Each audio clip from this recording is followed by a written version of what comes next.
Hello, everyone. This is Mark Pyle, founder of Cabot Crossing over at cabotcrossing.com. And we're here today to talk to another one of our awesome authors that's part of our new anthology Kickstarter, Fairy Tales, Folklore, and Fables Reimagined. So, which hopefully will be two awesome volumes as we hit our stretch goals.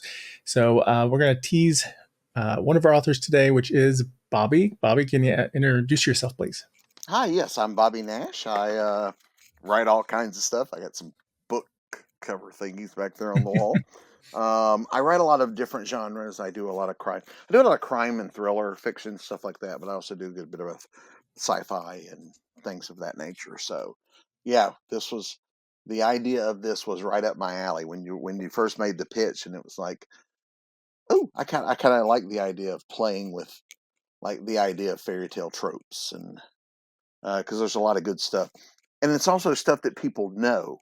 So you're Mhm. starting at a place of recognizability so that when you do put your spin on it, you know, then it goes into something new, but it starts in this place of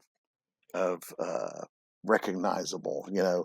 situations for the reader. So Yeah, it's great. I mean, that's why you probably get so many, like, all the different types of vampires stories you have, or Sherlock mhm. Holmes, or Lovecraftian type stuff. Yeah, playing with those things are always fun. I do a number of anthologies throughout the year, and sometimes they have little places where they'll have a theme of some kind, or Mhm. I did certain monsters or certain characters. I also write media tie-in stuff from time to time, so getting to go, hey, what's a good Zorro story, and kind of mixing and matching and things like that are fun. Awesome. So, why don't you tease everybody about your story? Okay, my story is called Real Boy. Real Boy is about a tiny little worker robot who works on a spaceship. One of hundreds just like him. There is a disaster on this particular ship. And when the rescue salvage people find the ship adrift, the only survivor is this robot. Um, so they take the ship and the robot back to the space station where they're birthed out of and try to find out what's going on. Then people start dying. um, and then there's the wait, why are people dying? What's going on? And so finding out the why of it, and Well, what's causing it. yeah, sounds great. Although the title and what I just said might give some of that away, but Yeah. So, I think you teased a little bit. I don't know if anything else you want to say about the story or why you picked the story or not, without well, giving too much it's away. I don't know how much you want to give away. it's kind of a little bit of a play on Pinocchio, Hmm. the Pinocchio story. If you know, using the little robot as kind of a stand-in for the Pinocchio character. Uh-huh. And so yeah, so it's that's kind of like the inspiration was just starting with like the basic plot of Pinocchio and then moving it into the sci-fi setting and it's because it's me, I can't write a story without murdering somebody. So, that just had to go in there somewhere. So yeah, so it's but starting with that place of here's that familiar thing Yeah. Pinocchio. So if by telling you it's kind of a Pinocchio-esque story, you already kind of know what to get into when we start the story and see where it Hmm. goes. So yeah.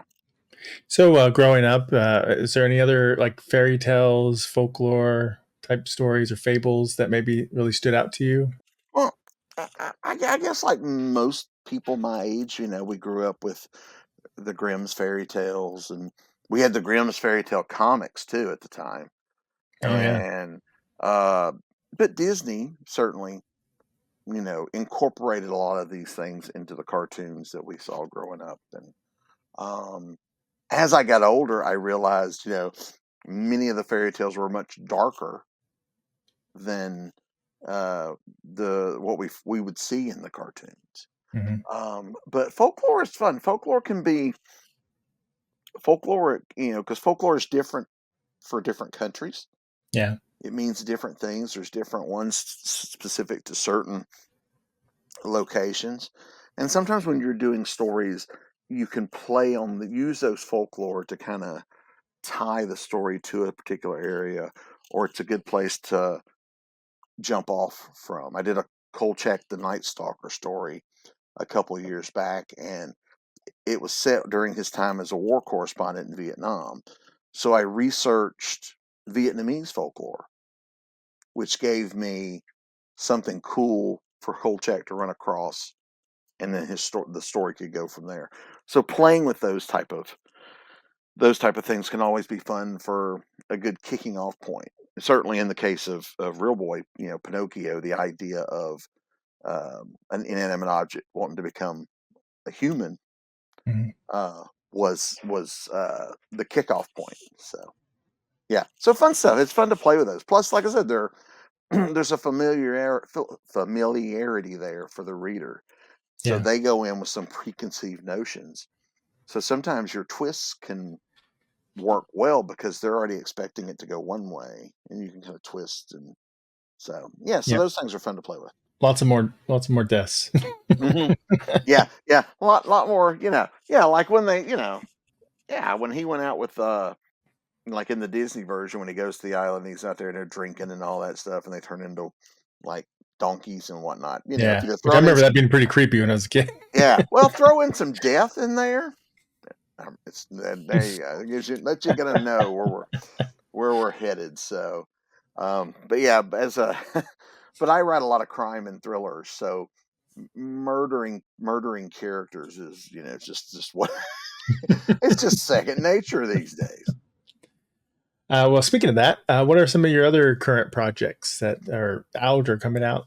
Zorro Sword Play and Romance just came out. This is the second anthology of Zorro stories that I'm in. Mhm. Great character. It's another one of those I grew up, enjoying, Zorro on TV. And the year I graduated high school was when the Antonio Banderas version came out. Mm-hmm. And I really Yeah. loved it. I thought it was a fantastic version. So that was fun. So that just came out uh, back in June sometime. I forget the exact date, but back in June. Um, there's always multiple things. The third book in my Sheriff Myers mystery series called Standing on the Shadows just came out in June also. You can see, oops, over my shoulder here, that's the cover to book number 2, Such a Night. Oh, nice. So they're mysteries set in this small town that was oddly enough created in the book Evil Ways. So that's where actually Sheriff Myers first appeared. Eventually, he got his own book.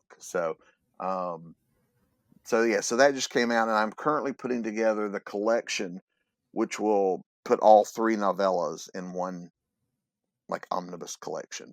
That'll be out sometime late June, or late July, early August.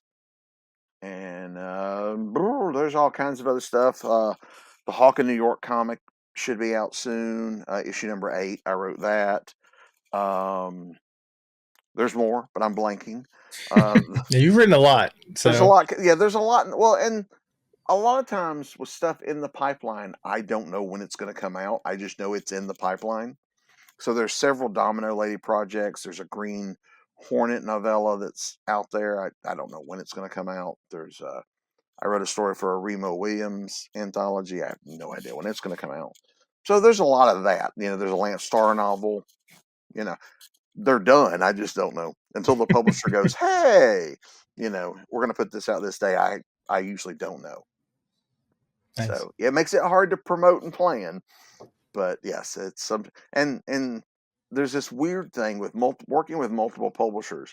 You'll go like a month or two with nothing out, and in the same week, 3 publishers all release something of yours at one time.